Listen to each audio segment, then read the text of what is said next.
Morning student, मैं गौरव शर्मा स्वागत करता हूं आप सभी का आपके अपने YouTube चैनल अध्ययन कोचिंग में।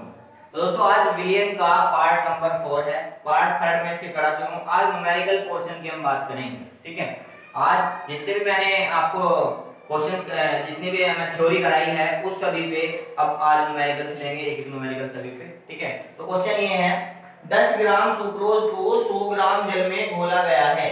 विलियन में सुक्रोज का द्रव्यमान प्रतिशत ज्ञात करो। ठीक है, तो 10 ग्राम सुक्रोज को, तो इसको कैसे करेंगे देखो जरा।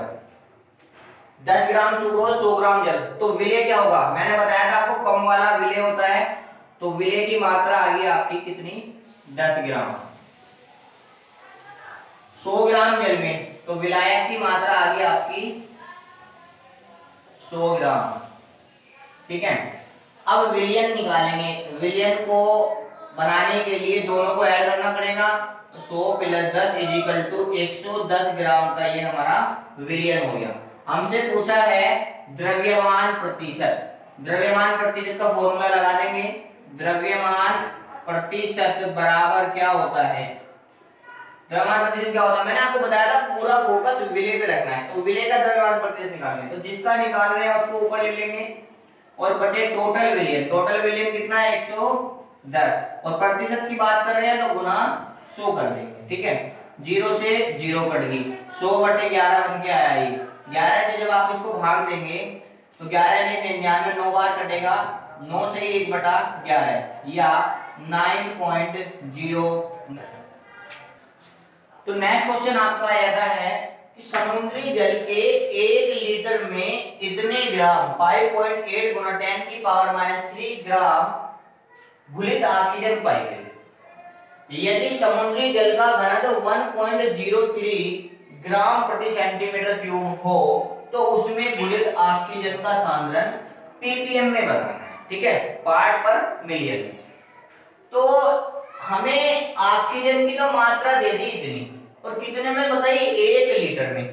ठीक है, परंतु 1 लीटर में विलियन कितना बैठा ये अभी हमें निकालना है। हमें केवल जल का घनत्व दे रखा है, हमें कुल विलियन का पता नहीं है कितना विलियन बैठ रहा है, कितने ग्राम विलियन बैठ रहा है। क्योंकि यह ग्राम में मात्रा है तो हमें लीटर का ग्राम में विलियन निकालना पड़ेगा, मतलब विलियन का द्रव्यमान निकालना पड़ेगा। ठीक है, तो कैसे करेंगे, हम 1 लीटर में निकाल रहे हैं। 1 लीटर कह दो या 1000 सेंटीमीटर³ कह दो, बात एक ही है। ठीक है, में जल का द्रव्यमान, जल का द्रव्यमान निकालेंगे। अब द्रव्यमान बराबर होता है आयतन गुना घनत्व। द्रव्यमान बराबर होता है आयतन गुना घनत्व। अब आयतन कितना है, 1000 सेंटीमीटर³ और घनत्व कितना है, 1.03। इसकी यहां से पॉइंट हटाएंगे, 2 0 कट जाएंगी, तो 10 की इधर मल्टीप्लाई करेंगे तो 1030 ग्राम का। अब हमें पता चल गया विलियन जो है हमारा 1030 ग्राम का है। 1030 ग्राम में इतने ग्राम खुले हैं, तो इस लाइन को ले लेंगे हम कि 1030 ग्राम विलियन, 1030 ग्राम विलियन में ऑक्सीजन की मात्रा, ऑक्सीजन की मात्रा कितनी मात्रा हमें इतनी दे रखी है, ये दे रखी है 5.8 × 10⁻³ ग्राम। पूछा किसमें हमसे, उसमें घुलित ऑक्सीजन का सांद्रण ppm, पार्ट पर मिलियन। इसका मतलब 10⁶ ग्राम, क्योंकि मैंने आपको बताया था मिलियन का मतलब 10⁶ होता है, 10 लाख होता है। ठीक है, तो 1 ग्राम में कितना होगा, 1 ग्राम में ऑक्सीजन की मात्रा 5.8 × 10⁻³ अपॉन ये बटे में चला जाएगा, और हमें निकालना है 10⁶ ग्राम विलियन में ऑक्सीजन की मात्रा।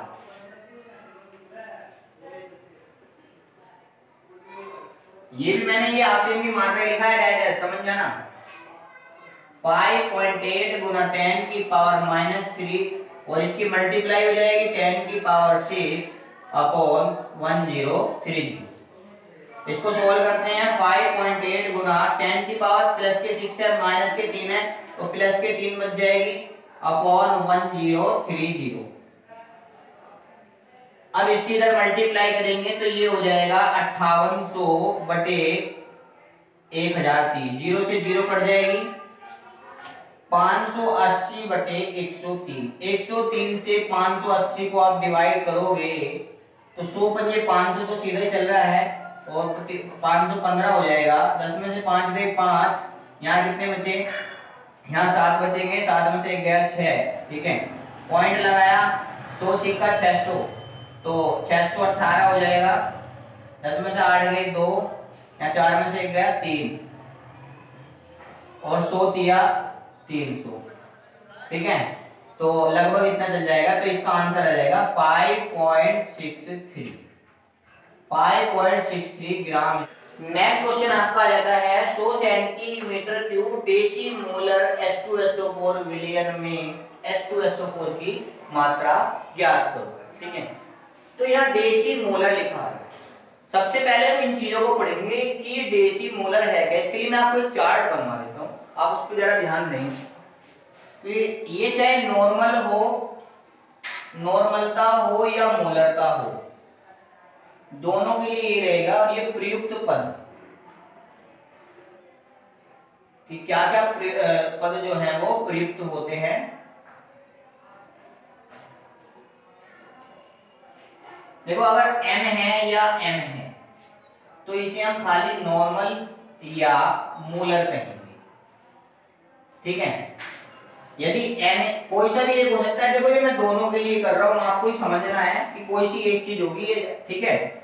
अगर ये n/10 या m/10 है तो इसे कहेंगे डेसी, n है तो डेसी नॉर्मल या डेसी क्या कहेंगे इसे मोलर। इसको ये बोलेंगे डेसी नॉर्मल या डेसी मोलर। अगर ये n/100 है और ये m/100 है तो इसको बोलेंगे सेंटी मोलर, सेंटी नॉर्मल, पहले नॉर्मल है ना, सेंटी नॉर्मल, और इसको बोलेंगे सेंटी मोलर, ठीक है। अगर ये n/2 या m/2 है तो इसे बोलेंगे सेमी नॉर्मल, मतलब सेंटीमीटर नॉर्मल या सेमी मोलर, ठीक है। अगर ये 2n या 2m है तो इसे बोलेंगे बाई नॉर्मल या बाई मोलर। ये चार्ट आपको याद रखना, कहीं भी आप इस चार्ट को बना लें, ये न्यूमेरिकल्स में यूज होगा, ठीक है। अब यहाँ डेसी मोलर की बात करी है तो इसका मतलब m/10 की बात होगी, ठीक है, डेसी मोलर की। ध्यान रखना पहली नॉर्मलता है, दूसरी मोलरता है, दोनों का कंपैरिजन एक ही है, ठीक है। और ये नॉर्मल डेसी 10 पे डेसी आता है, 100 पे सेंटी आता है, और अगर बाय 2 तो सेमी आ जाता है। और ये इसको हम अर्ध मोलर भी कह देते हैं, इसको हम अर्ध मोलर भी, और इसको द्विमोलर, ये ध्यान रखना है। अर्ध मोलर, द्विमोलर या अर्ध नॉर्मल, द्वि नॉर्मल, कुछ भी कह सकते हैं, ठीक है। अब हम अपने क्वेश्चन को करते हैं, तो करते हैं अपने क्वेश्चन को।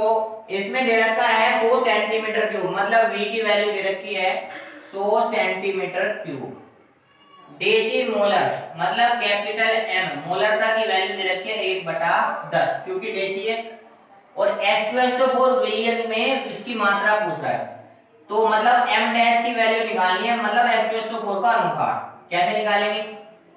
H2SO4 का अनुपात होता है m डैश, क्योंकि विलय का अनुपात होता है, तो कैसे निकालेंगे इसे 2 × 1, हाइड्रोजन 2 क्वांटिटी 2 है इसकी, और इसका परमाणु भार होता है 1 होता है, प्लस सल्फर का कितना होता है 32 प्लस क्वांटिटी 4 है और इसका परमाणु भार होता है 16, ठीक है। ऐड कर लेंगे 2 + 32 और +64, ठीक है। तो ये आया आपका 98। तो m डैश की वैल्यू आपकी आ गई है 98। ठीक है, m डैश की वैल्यू 98 आ गई। अब आपको क्या निकालना है, मोलर दे रखा है तो मोलरता वाला फॉर्मूला लगाएंगे, क्योंकि आपको H2SO4 की मात्रा पूछ रहा है, मतलब W की वैल्यू आपको निकालनी है। तो W बराबर फॉर्मूला होता है m गुना m डैश गुना v बटे 1000। यहाँ आपको पता ही है W आपकी विलेय की मात्रा है कि कितनी मात्रा H2SO4 की घुली हुई है, और m आपकी मोलरता है, और m डैश आपका इस विलेय जो है उसका अनुभार है, और v आपका आयतन है। तो m की वैल्यू कितनी है 1/10, और m डैश की वैल्यू भी हमने आपको निकाल के दिखाई 98, और v की वैल्यू आपको 100 दी हुई है, और अपॉन 1000 ये है। ठीक है, इस जीरो से ये जीरो ऐसे काट लेंगे, इससे ये कट जाए, आपका बचा 98.20। अब इसे डिवाइड करने की जरूरत नहीं है, जितनी जीरो नीचे हैं उतने अंकों पे दशमलव लगा लो। 2 जीरो है तो 2 अंक इधर से गिनेंगे, 1 और 1 2, इसका मतलब 0.98 बन जाएगा। 0.98 इसकी मात्रा आ जाएगी, इसलिए W बराबर 0.98 ग्राम आ जाएगा, यही विलेय की मात्रा होगी। तो नेक्स्ट क्वेश्चन आपका है 0.63 ग्राम ऑक्सैलिक अम्ल को 100 सेंटीमीटर क्यूब जल में घोलकर एक विलयन बनाया गया है, तो विलयन की नॉर्मलता क्या? मैंने आपको 3 फॉर्मूले डिराइव कराए हैं, नॉर्मलता, मोलरता और मोललता।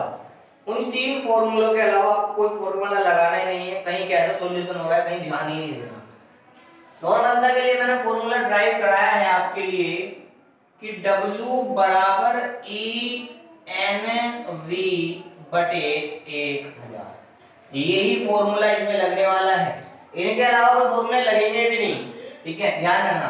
तो इसमें W की मात्रा दे रखी है 0.63 ग्राम। ठीक है, V की मात्रा दे रखी है आपको 100 सेंटीमीटर क्यूब। बात करते हैं E की मात्रा। E होता है तुल्यांकी भार। तुल्यांकी भार कब निकल सकता है? केवल जब निकल सकता है जब आपको अनुभार पता हो। किसका अनुभार निकालना? औगजैलिक अम्ल का। औगजैलिक अम्ल का अनुभार, तो औगजैलिक अम्ल का हमें फॉर्मूला याद होना चाहिए कि औगजैलिक अम्ल होता क्या है। तो औगजैलिक अम्ल का अनुभार, अब क्या होता है औगजैलिक अम्ल? COOH का होल ट्वाइस इनटू 2H2। तो इसको सोल्व कर लेते हैं। कार्बन का 12 होता है, 16 प्लस 16 और प्लस हाइड्रोजन का 1, 2 से मल्टीप्लाई कर लेंगे क्योंकि होल ट्वाइस है यहाँ पे, और प्लस 2 मल्टीप्लाई, जल का 18 होता है, 2 एकम 2 और 16 18, मैंने डायरेक्ट ही लिख दिया है। ठीक है, अब इनको सोल्व कर लेते हैं। 16 16 32 32 और 2 34 10 44 45 90, ये 90 हो जाएगा, और ये 36, कुल मिला के 126। इसका अनुभार आ गया 126। परंतु हमें निकालना तुल्यांकी भार। तुल्यांकी भार क्या होता है? अगर देखो ये औगजैलिक अम्ल है तो अनुभार बटे भास्मिकता आ जाएगा, अनुभार बटे भास्मिकता। और अगर क्षार होता अनुभार बटे भास्मिकता, और क्षार होगा तो अम्लता आ जाता। ठीक है, तो अनुभार कितना है हमारा 126, भास्मिकता इसकी कितनी है 2 से इसको डिवाइड किया तो 63। इसका मतलब E की वैल्यू आपको मिल गई है 63। आपको E की वैल्यू मिल गई है, W की वैल्यू आपके पास है, V की वैल्यू आपके पास है। अब आप क्वेश्चन को आराम से सोल्व कर सकते हैं। तो देखो कैसे करते हैं, वैल्यू रख देते हैं। W बराबर E की वैल्यू 63, ठीक है, मल्टीप्लाई, और n की वैल्यू हमें निकालनी है, V की वैल्यू 100 और अपॉन 1000। 2 जीरो से 2 जीरो कट गई। W की वैल्यू भी हम यहाँ रख लेते हैं। W की वैल्यू हमारी है W की value 0.63 is equal to 63 multiply n बटे 10। पॉइंट हटाया, 2 जीरो लग जाएंगी, 63 से 63 कट जाएगा, 1 से 1 जीरो से 1 जीरो कट जाएगी, तो इधर 1/10 बचा और इधर बचा n। तो ये नॉर्मलता आ गई आपकी, नॉर्मलता n बराबर 0.1 नॉर्मल। ठीक है, ये आपकी नॉर्मलता आ गई है इसकी, ये इसका आंसर होगा। तो नेक्स्ट क्वेश्चन आपका है 250 centimetre cube semi normal H2SO4 विलयन में H2SO4 की मात्रा की गणना करनी है। मतलब W की वैल्यू इसमें निकालनी है। तो इसे कैसे सोल्व करेंगे, 250 सेंटीमीटर क्यूब, V की वैल्यू दे दी 250 सेंटीमीटर क्यूब, सेमी नॉर्मल दे रखा है। अभी मैंने आपको बताया सेमी नॉर्मल मतलब 1/2, नॉर्मलता दे दी इसकी 1/2। H2SO4 विलियन में H2SO4 की मात्रा की गणना करनी है, मतलब W की वैल्यू ये पूछ रहा है। फॉर्मूला हम लगा लेते हैं, W बराबर EnV/1000।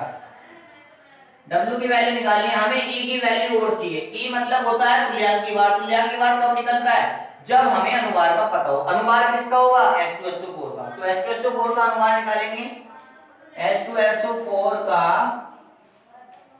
अनुभार, ठीक है। तो H2SO4 ले लेते हैं और ये क्या होगा, 2 गुना 1 प्लस 32 प्लस 4 गुना 16। ये अभी पिछले क्वेश्चन में मैंने निकाला था, 98 आया था, डायरेक्ट लिख दिया है मैंने, ध्यान रखना, ठीक है। तो अब इसका तुल्यांक की बार निकालेंगे, तुल्यांक की बार E होता है। तो जैसे कि अम्ल है तो अम्ल की भास्मिकता आएगी, भास्मिकता H2SO4 की कितनी होगी, 2 होगी, ठीक है। तो 2 से इसे डिवाइड करेंगे तो कितने हैं, 49। E की वैल्यू आपको 49 यहाँ मिल गई है, E की वैल्यू मिल गई है। अब आप फॉर्मूले में इनकी वैल्यू रख दें, तो E की वैल्यू 49 है, N की वैल्यू 1/2 है और V की वैल्यू 250 है, उसके बटे में 1000 गिन लेंगे, ठीक है। तो W बराबर 49 गुना 250 बटे 2 गुना 1000। 250 से काटेंगे 4 बार कट जाएगा, 49 बटे 8 हो जाएगा, 4 दूनी 8। 8 से इसको डिवाइड करेंगे, 8 × 48, ठीक है। एक बचेगा, पॉइंट लगा दिया, फिर 8 एकम 8 और फिर 2 8 दूनी 16। 6 W बराबर 6.12 ग्राम इसका आंसर आ जाएगा। तो नेक्स्ट क्वेश्चन आपका आ जाता है, एक 15% H2SO4 विलयन की मोलरता व मोललता ज्ञात करो।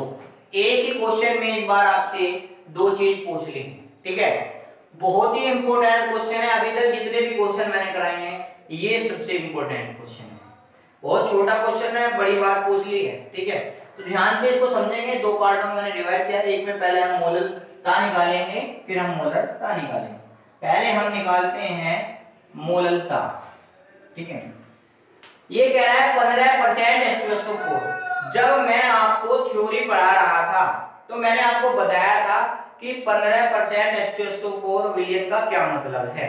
इसका मतलब ये है विलयन के 100 ग्राम में 15 ग्राम H2SO4 के हैं, ठीक है।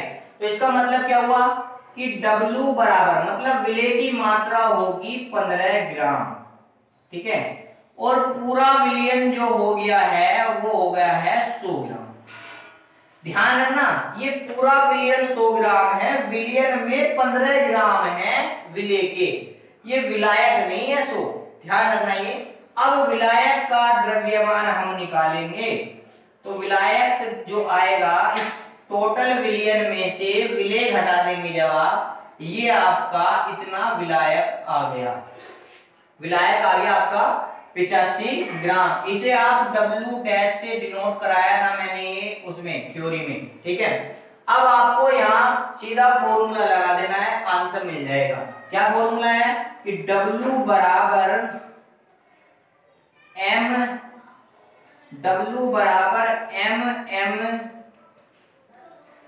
W अपॉन 1000, ठीक है। अब इसमें ये W क्या है, ये W आपका विलय है, ठीक है।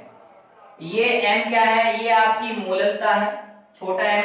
कैपिटल M क्या है, ये आपका अनुभार है, और छोटा W क्या है, ये W डैश होगी, ये क्या है विलायक का। तो करते हैं क्वेश्चन। इस W की वैल्यू हमारे पास है 15, M की वैल्यू हमें निकालनी है। M H2SO4 का अनुभार अभी मैंने पिछले क्वेश्चन में बताया है, तो डायरेक्ट ही मैं लिख देता हूं 98। उसके बाद W डैश की वैल्यू है 85 और बटे आ जाता है 1000, ठीक है। 5 से काट लेंगे, 5 या 15, 5 से कट जाएगा ये 17 बार। इसकी इधर मल्टीप्लाई ये आ जाएगा 3000 बराबर M गुना 98 गुना 17। तो m की वैल्यू आ जाएगी 3000 बटे 98 गुना 17। अब यहाँ आके बच्चे कंफ्यूज हो जाते हैं कि भाई इतनी लंबी गुना हम कैसे करें। बस आपको थोड़ा सा माइंड पे जोर देना है और कुछ नहीं है। इस 98 को आप 98 ना समझ के अपने दिमाग में 100 मान लो। अगर आप 100 से इसको भाग दोगे तो 30 आएगा, परंतु आपको देना था 98 से भाग। जब आप 100 से भाग रहे हो तो 30 आ रहा है, परंतु 98 से दोगे तो कुछ ज्यादा आएगा, क्योंकि अगर कम से भाग देते हो तो ज्यादा आंसर आता है और ज्यादा से भाग देते हैं तो कम आंसर आता है। तो आपने ज्यादा से भाग दिया तो कम आंसर मिला, आपको 30 आना चाहिए था ज्यादा है। तो आप अपने अकॉर्डिंग इसे 30 पॉइंट कुछ भी रख सकते हैं, एनीथिंग एल्स मैंने रख दिया 5, उससे ज्यादा फर्क नहीं पड़ेगा।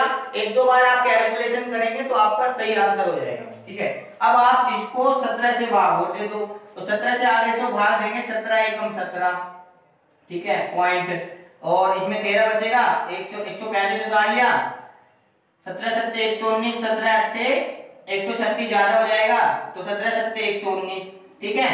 और उसके बाद 1.79 लगभग 1.8 आ गए, ज्यादा फर्क नहीं पड़ेगा। आप ध्यान रखना 1.79 में चले गए लगभग 1.8 इसका आंसर आ जाएगा।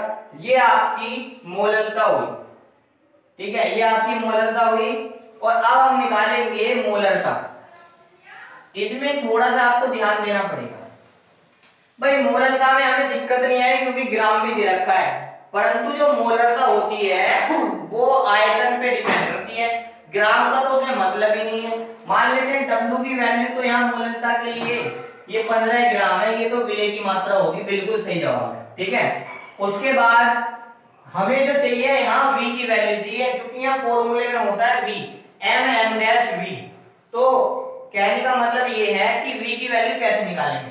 हमारे पास है 15% का विलियन, ठीक है। अब 15% का विलियन है, ग्राम में ये मात्रा है क्योंकि ये तो ग्राम में होगी, ठीक है। तो अब 100 ग्राम विलियन को आयतन में बनाएंगे, हम बनाएंगे 100 ग्राम विलियन का आयतन, 100 ग्राम द्रव्यमान का आयतन, ठीक है। क्योंकि हमारे पास ये विलियन कितना 100 ग्राम, तो इसलिए हम 100 ग्राम द्रव्यमान 100 ग्राम विलियन का आयतन। आयतन हम क्यों बना रहे हैं मैंने आपको बता दिया, क्योंकि इसमें भाई आयतन की जरूरत पड़ती है। मैंने फॉर्मूले ड्राइव कराए हैं आपको, तो उसमें पता होगा कि मोलरता में होता है m(m')V/1000, ठीक है। तो इसमें हमें आयतन की, इसलिए हमें आयतन निकालना पड़ रहा है। तो आयतन बराबर द्रव्यमान बराबर होता है आयतन गुना घनत्व, द्रव्यमान बराबर आयतन गुना घनत्व। तो आयतन बराबर आ जाएगा द्रव्यमान बटे भाई घनत्व। अब द्रव्यमान कितना है इसका 100, ठीक है, और घनत्व कितना है, घनत्व हमें दे रखा है 1.10,